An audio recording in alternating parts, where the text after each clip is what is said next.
Hello, everyone. Come on in. We are live. We are here to talk about our experience in Curacao. So, welcome to Travel Live Globally. I want to welcome you in, and we're going to share our experience from this past trip to Curacao. Now, most of you know we've been in Curacao for 2 months. And let me tell you, it was an experience. Not only was I recording for my show, Travel Live Globally, which will be premiering this fall, I was also showing you how to be a global entrepreneur yourself if you want to work and live globally. So, in the show, I'll be dropping some of those tips for that, and I will be coming on in YouTube and sharing tips also. But today, we have a special guest with us. Yes, we do. The person who's behind the scenes, who captures all of those photos and videos for you when I'm on the other side of the camera. So, we're going to share from our perspective from behind the scenes in front of the camera.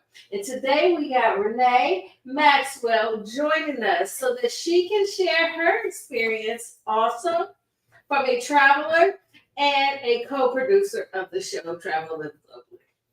Super excited, super excited. I am not often in front of the camera, so I'm going to be relaxed and babbling probably. But it is very exciting for me to have this opportunity to share my perspective from not only behind the camera, but also as a traveler in Curacao. Third time being there, absolutely amazing. So happy that I was able to do it for 2 months. Sort of a working vacay, but more of a vacation at work for sure. I gotta be honest, I was excited this time in Curacao in a way that I had not been in my previous two visits. Not just because we were there for 2 months, but we really got to live like locals. Yes, That was the fun part. that was this, and I would have to agree with you on that too. This trip was different than the other two times. Definitely. We didn't do a lot of tourist things this trip at all, hardly any tourist things. But we did hit some tourist restaurants, okay? Yeah, we had big time. We ate big time. But even with the eating, we got to go to local restaurants, off the beaten path, not the normal tourist places. A lot of places recommended to us by locals that live in Curacao. Yeah. And let me tell you, the food amazing at more than half the price. Right. Remember the chicken place we went to? Oh, That was like I couldn't even say in the woods because it's not in the woods. But was it some kind of deserted place? Wow. Everything is a little bit of a journey in Curacao. For us city dwellers, you never know at the end of a rocky road are these amazing beaches and these fabulous places to eat. And it was absolutely, the best non-tourist vacation ever. Yeah, it was. It was like we were. It felt like we were actually part of the community, like we lived there. Yep. And I actually shed a tear when it was time to come home, and I'm still waking up to this day thinking I'm in Curacao. And it takes me a minute in the morning to be like, oh yeah, I'm not in Curacao anymore. It's like that. We're not in Kansas anymore, right? And I mean, today is just over a week and a day since we've been back. And I can tell you that it feels different. Physically, you feel different. Now, we are doing a detox, a juicing detox, simply because we want to kind of reset our bodies. But we ate really well and we ate really good seafood, a lot of seafood. But We ate more than seafood. one of the most amazing things was the pizza. Oh my God, the pizza was amazing. We've been to Italy. We've eaten pizza in Naples. And honestly, I got to tell you, there are a couple of places there, and I'm sure there's many, many more beyond when we went. There are a couple of places there that made amazing pizza. Right. Now, we did not know the pizza was so amazing in Curacao from our first trip. But in our first trip, we did find a pizza place and thought, oh my God, this pizza is good. But we thought that was just one restaurant. Like we really thought that was just at that one restaurant that the pizza was awesome. But then when we went back this time, we tried different pizza places, and I can't tell you enough. Like every single pizza we had was amazing. I told Renee, I don't know what it is. Maybe it's the cheese, or maybe it's something to do with the pizza, or maybe it's just the salt air in the air. I don't know. But it was amazing. And then we found Junior's on the side of the road. Pop up. Ah, Amazing. pop up pizza Junior, place. I don't know if you're watching, but the pizza, the honey. We wish we had that honey sauce with us right now. Every time we watch, I just posted on my timeline. What was it, yesterday or today? Yesterday. Yesterday, Junior's Pizza, and his pizza. I mean, I can eat that like at least 3 times a week. Yeah, we really after getting back to the States, you even gain a further appreciation of not only just the seafood, but the fresh vegetables. So we went to the market the other day, picked up roughly about $60 worth of vegetables so that we could prepare our juices. And honestly, the floating market where we went down and had the fresh vegetables and fresh fruit, oh my gosh, just for like $20. It feels disproportionate compared to what we paid $60 for. But anyway, the vegetables and the fruits, absolutely amazing. We understand they come over from Venezuela. They're Friday and Saturday. But if you're there, if you have a chance to go down to the market, absolutely experience it. If you're going to be there for a long time, especially if you're going to be cooking where you're going to be staying, get some of the best fresh vegetables ever.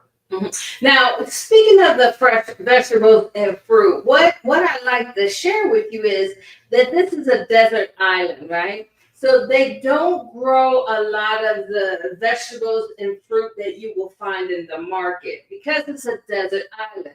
So there's 2 benefits of being a desert island. One, you're out of the hurricane belt, right? So you don't have to worry about, a lot of rain all the time in the hurricane belt. And you don't have to worry about a lot of bugs and insects and predators and things like that. So they lack those 2 things with the lacking of being able to have a garden in your backyard. Now, I'm sure there's ways to do it if you put your effort into it. But going to the farmer's market, the floating market from Venezuela, like Renee said, is a great option. I think it's even open more than just the weekends because when we were there, it's not like the boats really left that much. I'm not really sure. So I know the vegetables are down there. It's so yes, sure. yes. So going down there, they bring them over from Venezuela, and also in the supermarkets. Now, let's talk about the supermarkets. Man, they got so many different types of supermarkets. Yeah, we went to, gosh, I don't know, at least 4 different types. Actual types of supermarkets, and then we actually went to probably 4 or 5 different supermarketer brands. Everything from the huge mega market to the smaller, kind of grab and goes. And then the high end, they have the high end where the prices are like more, but you can get the same thing from the market for cheaper, right? Yeah. And then they have the I called it the Trader Joe shop, store. So they had the little Trader Joe shop. Now in Curacao, there has not been it seems to be a big health and wellness scene there, but it's a growing scene there. Yeah. And so when we found this one, we said, oh, we want to live in this neighborhood because we knew then we would have access to the things that we like, that we know we need for our health and wellness. But I tell you what, the food was good because I gained so much weight. When I go back this time, I told Renee I have to have healthy habits in place because the food is so good. Yeah. So here's one thing you got to remember though, particularly if you're from the United States, we're very brand conscious, and one of the things that you have to wrap your mind around is if you want those brands, you're going to pay a lot more money I strongly advise people to branch out and try some of the local Mhm. brands that compete with some of the major brands that come from the United States because it gets really, really, really, really expensive after a while. Mhm. And, most of the people that live in Curacao will say, food is expensive. Shopping is expensive in the grocery stores. So much so that Tammy noted a lot of people go out to eat here, don't they? And I think it may be because once get together at the grocery store and you add up your bill, it may be actually cheaper to go out and eat sometime. Mhm. And so we got into the habit of breakfast and lunch in the morning, but we would often go out for dinner. Every now and then we'd switch it up, have dinner at home, and then eat breakfast and or lunch out. And had some amazing coffee bar experiences. Some of the coffee shops make fabulous breakfast items. And so It's my fault. Right? I like it. We get back home and we look at the food here and we're mad. We're like, what? That doesn't even look good anymore. little put off. And then check this out. So in Curacao, we had a car. So there's no Ubers, Eats, or anything like that. Every car is a tiny car in Curacao. Not every car, but just about every car. So there's no Uber Eats. So when you want something to eat, if you're not cooking at home, you gotta literally get in your car and go get it, right? And it wasn't an inconvenience to us. It actually made it fun and exciting. And it was almost like, not like an entertainment, but it was almost like, we're integrating with people, integrating with the culture, the food, the people. And so we would go out to eat whenever we chose to go out to eat. We couldn't call nobody. But And we stayed outside of the tourist area. We stayed in an area called Bocasani, St. Michael, St. Miguel. Not too far from the Blue Bay Resort area, but definitely, as Tammy likes to say, on the other side of the bridge. Is a whole other story that we'll have to talk about in another live. But you're on an island and everything feels like 10, 15 minutes away. And it really is. It's not difficult to get to any place. And so while in Atlanta, where we often dread having to get out and and we do live outside the metropolitan area, everything is a journey. As opposed to feeling very, very, very close and easy to get to and convenient. And although we feel that way, a lot of the people in Curacao will say, oh, you live way over there, or that's really far. I think it's all relative, how far it is or how close it is. To us, everything felt really close. But we picked up the Curacao ways because I was like, and she mentioned the bridge, right? And so I was like, is it past the circle? So there's a circle that goes in the middle of the island where you have Williamstown, and that's where the capital, I would call it, is. I don't know what they call it, but that's where the main area is. That's where all the business industries and all that is. And so you have the circle like the 285 around Atlanta. And so every time I look at the map after a month of being there, I'm like, is it past the circle? Is it in the circle? If you're in Atlanta, you'll get this inside the perimeter or outside the perimeter. Yeah. So, yeah, it was pretty funny because you do end up driving like the locals. Driving like the locals, right here. Roundabouts. And if you're not used to roundabouts in your area in the United States, if you go to Curacao, you're going to have to get used to roundabouts because that's what they have. And quite frankly, they work really, really well from a traffic congestion standpoint. You do kind of get the flow. But you start driving like a local. And one of the things that they do, which is a little weird to me, is they are definitely on your bumper. And so didn't see as many accidents in the past, but this time being there for 2 months, we did get to see a couple of vehicle accidents. But they definitely are little speed demons, and they definitely do Driving like the locals. I didn't take her long. I stay away from the bumper, but I did get the hang of the roundabouts, and I was driving like a local. Yeah, there's not a lot of traffic lights. They've replaced traffic lights with roundabouts. So you'll see a lot of roundabouts and less traffic lights than you do in the United States. There's so much more we can talk about in Curacao. Oh my God! Beyond the food, yeah, the tourist attractions, the grocery shopping, the cars, the traffic, or The language. Let's talk about the language. Oh, yeah, Papamento. Papamento is the main language of Curacao. And if you speak Papamento, you're at the top of the food chain, okay? Top of the food chain. And don't get me wrong, in terms of diversity of language as well as culture, Curacao is a model for, ideally how you can coexist in the same place, in the same environment.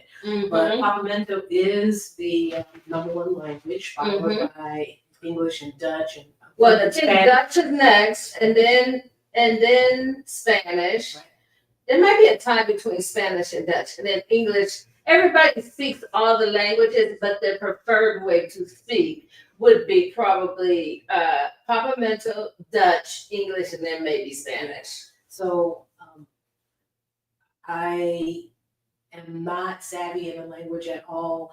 We did find out that there's a course that you can take for like $59 that helps you at least learn the basics. Pantare, pandie, Douche. and douche. Yeah. So all of those things we're going to be working on because guess what? We're going back. Go back. And we normally don't go back any place more than once or twice, but this was our third visit. It will not be our last visit. We are so excited. And we've got a lot of exciting things coming up that we've planned for Curacao. And we think that we will be hopefully going back before the end of this year. Yes, there's an opportunity to go back before the end of the year. So, as long as that opportunity comes through, we'll be going back. But I don't want to speak too much on it yet because That's true. Yeah. But one thing we know for sure in September, what's happening? In September? What's happening in September? This September? This September. It's too hot to go there. Well, no, we won't be. Well, Kaya is coming Oh, up. Kaya. Shout out to our friend Jeremy Stryker, Yes. who is the artist from Miami who is appearing in Kaya for the second time. In September, we'll be launching. Oh, yes. In September, the actual show will launch. Travel, Live Globally, Experiencing Curacao. And so that will not only launch here on YouTube, but YouTube, you'll also get some behind the scenes that I'm going to be dropping leading up to it. But on E360 TV, I will be launching the full series. It's going to be about 15 episodes. I have planned for 10 to 12 episodes, but after going through everything, I noticed I had 15 episodes. They are short episodes, they're 30-minute shows, so maybe that's why. But yes, so that will be launching in September. I'm excited about that. You get to see a lot of my handiwork. I'm very excited. I did a lot of video shooting and a lot of photography, even though we did have the benefit of having a professional photographer join us couple of days for the show, but you're going to see some exciting guests, locals, artists. Keller Williams, shout out to our friend Jarno over at Keller Williams. Yes. He gave us a tour and showed us some amazing things. Hopefully, we'll be doing business with him very soon. And just an amazing group of folks and culture, diversity, isn't it? Diversity. It is very diverse. We really, really think you're going to love it, and we really are proud to show Curacao in all its glory and beauty. It is an amazing island with amazing people and amazing culture. Now, if you are listening, make sure you drop any questions. Thank you, Denise, for joining me. I see that you are here, but if you are listening, drop any questions. We'll make sure to answer them for you.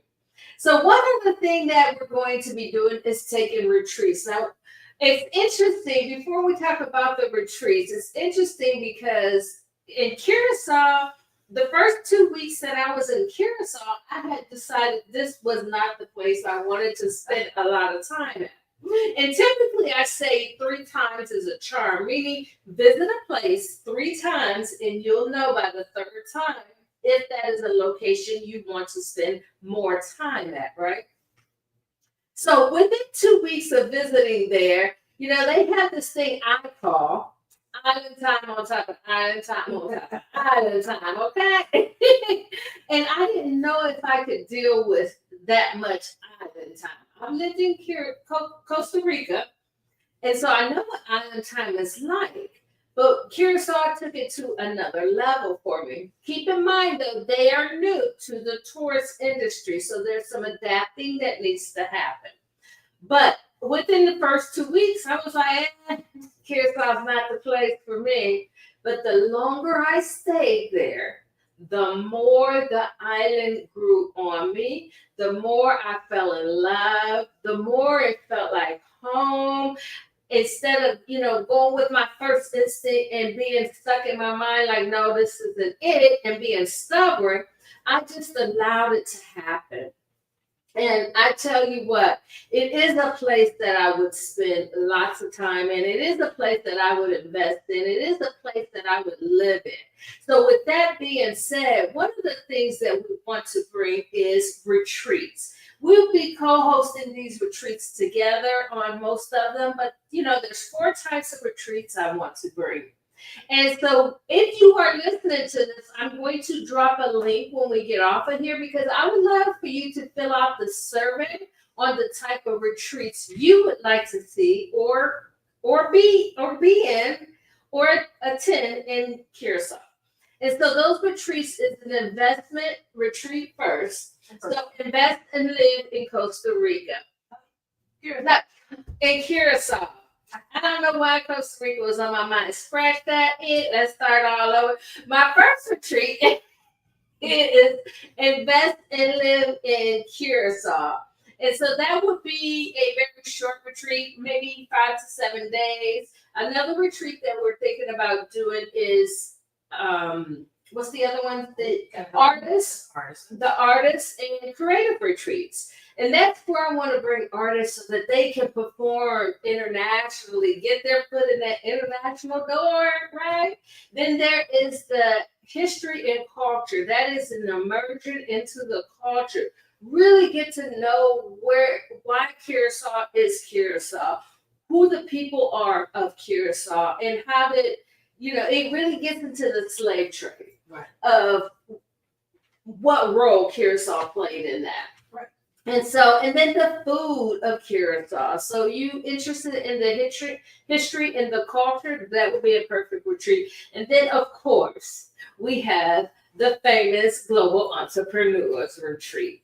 And that one actually is a 3-week retreat. And it will also allow you to be on TV. And I'm thinking of doing a reality show with that one. A little scary. A reality show and also a summit. So you'll be able to do an international summit with that, get that international recognition, and also be a global entrepreneur yourself because you learn the habits that you need. There are certain habits as a global entrepreneur or living in a global atmosphere that you need in your mindset in order to stay successful and not get caught up in like the tourist traps or the vacation mood, right? Yeah. Discipline. It's far beyond the global shift from being an in-house employee to just being a remote where you've got to be self-managed and self-disciplined.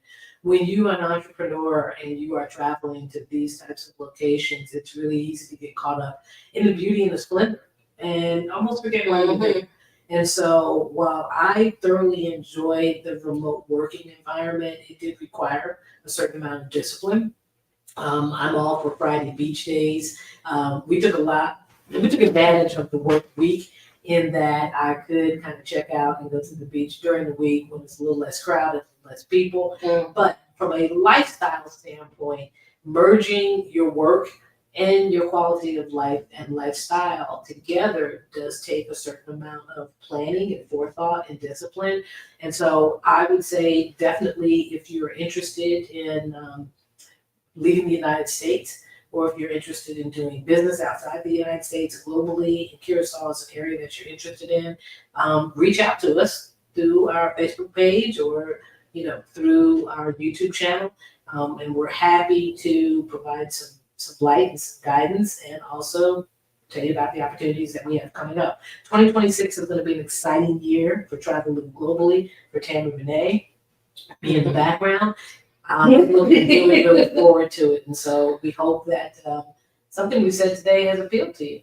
Yes, yes. So if you have not been to Curacao, you have to go to Curacao. It is only a 3.5 hour flight from Atlanta. Direct flights on Delta. On Delta, you can get there direct. Now, that is something, this is how new their tourist industry is. That is just something they just started this year, direct flights to Curacao from Atlanta. We used to, when we first went, we would have to go to Miami. And then from Miami over there, which made it for a long day. But now you can catch direct flights. It's increasing all the time. And this is such a great opportunity to get in there before, it gets overtaken by the tourist industry. Yeah. And that's something we're hoping that won't happen, that they'll keep it under check. It only allows so many people to come in there and make moves. Keep going to Aruba.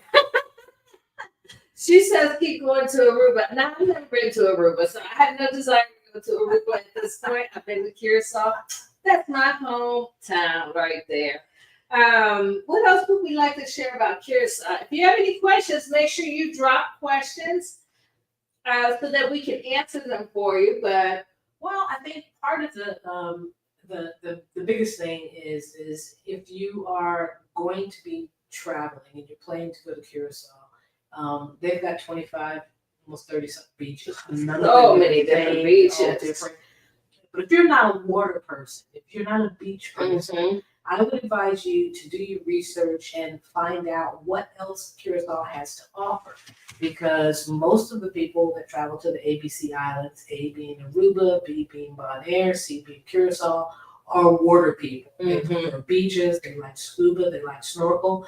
If none of those things, check your boxes, find out what Curacao does have to offer that does excite you. And it offers quite a bit. If you're a foodie, you won't be disappointed. If you're a historian and you're into culture, you won't be disappointed. Even adventure. Yeah, if you want adventure and you want nature and you're into hiking, and you're into other things outside of water sports, you still will not be disappointed. There is an amazing number of offerings that you can do in Curacao. Please reach out to us. We're happy to share that information with you. But I do believe that no matter what, you will find Curacao an interesting and fascinating place.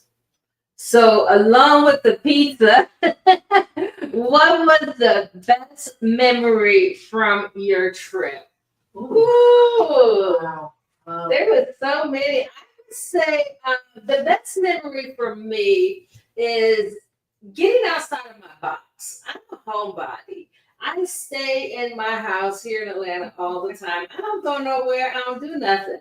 But in Curacao, I was able to feel renewed, right? And get outside my box and build a network, build a community of people. And when I met even other Americans there, it was so good to connect with them also. I met someone from Atlanta there that's living there that moved from a food truck. Now she has a full restaurant. I met a yoga. Shout out to the Pink Unicorn. Yeah, I met the yoga Kwanda. Yes. She started there with just falling in love with it, was offered a job. And now she's got her own yoga studio. The artist. So meeting these Americans and meeting people that I could connect with, I would say was probably one of my best memories of getting outside of my box and actually building these relationships with people. Even with the locals, I was able to even make connections with some of the locals where I met one local over here that didn't know this local over here, and I connected those two locals together. That was awesome for me. So that will be one of my favorite things. Oh, and taking my siestas. Woo! I never liked naps, But But now you like that. I looked forward to my siestas because I would get up early in the morning, like 6 o'clock in the morning, get my work done by noon. I would be practically done with a lot of my work. I'm able to take a siesta at that time. And then if I wanted to do more work in the evening, I can or whatever. So taking the siestas and actually building communities and networking and meeting people would be one of my best memories. Oh, one more. So this goes along with those things though. Remember when we were walking down the street and the locals like, hey, that's Tammy. Tammy has done so much networking and attended so many Curacao business events that, believe it or not, on that island, she started to become a recognizable face. And as we were walking through Williamstown, someone screams out her name, and she is just tickled pink. And I'm just beginning to this moment with how we were back in the days. But it is a place that if you really, really connect with the people, it feels a little bit like home. And so you get to know people, they get to know you. Their interest is genuine. Um, they love sharing and giving you information and talking about their island, and they're very proud of the island. And it is an amazing blend of culture done through music and food and every imaginable way that you can blend and integrate.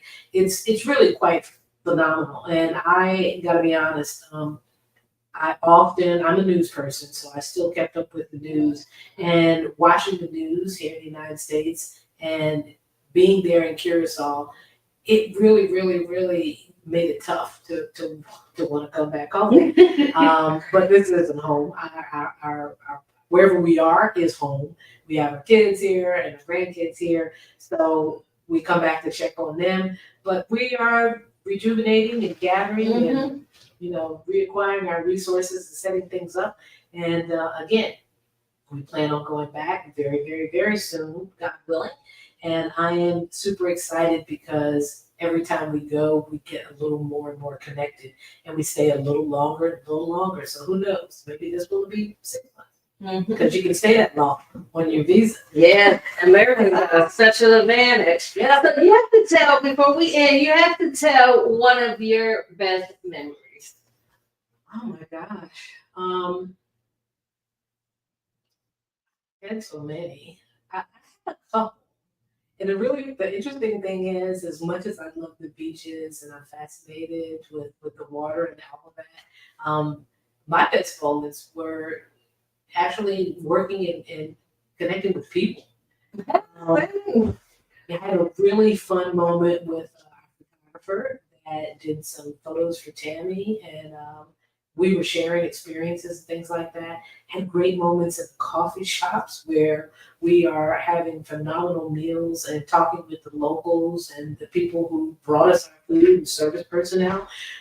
Those were really probably some of my most fun moments. It wasn't the tourist stuff, and it wasn't getting out and doing all the other stuff, but as we're sitting there, we're learning that um, the service industry there is still blooming, and there are servers there clearly that have mastered it and understand, and they connect with you and talk with you and share with you. And there's other servers there that don't quite get it yet.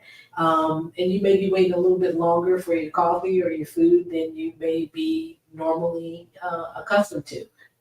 Just word of caution, don't be a rude American traveler. Be patient. Just talk with them, let them know what your expectations are. They're still learning, but it doesn't change the fact that the food was amazing and we had absolutely great service in some places, average service in others. But honestly, I would say the best moments I had were meeting people and talking to people. And I wasn't even there for networking, but it was a lot of fun. And people were very kind and very warm and very welcoming. Mm-hmm.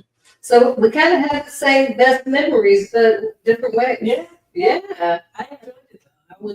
I'd do it all over again. And honestly, I probably would pace myself a little differently.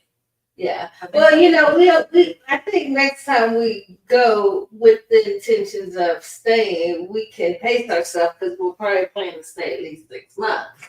You know, this time it was me working so much, Yeah. and I had to get film done and interviews done and things like that. So it was always a lot at the beginning.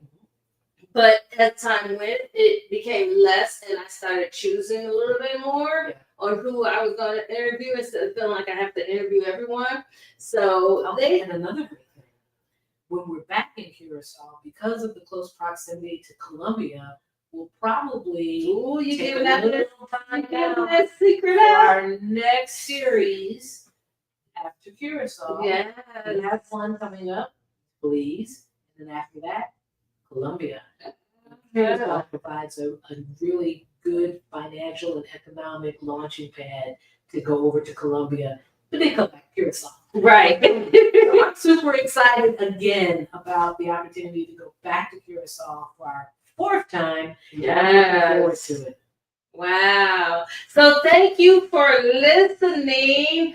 Make sure if you're catching the replay, you hit hashtag replay so that I know you've been here. If you have any questions after we get off of here, drop your questions. We'll be back on here to answer your questions. And stay tuned for the show that is dropping in September, Travel Live Globally, Experience Curacao, where I will be showcasing all the interviews and things that we did in Curacao. You'll get down into the nitty gritty of Curacao. And I also will be dropping the link for the retreats that we want to plan there. We want to find out who is interested in what type of retreat so that we can decide what retreat we will be doing first. So make sure if you have time, fill out that and make sure to share this also. Thank you again for joining us. Thank you for listening and sticking through this with us. Any last words? Bye. Hope to see you in Curacao real soon. Yes. See you later. Bye.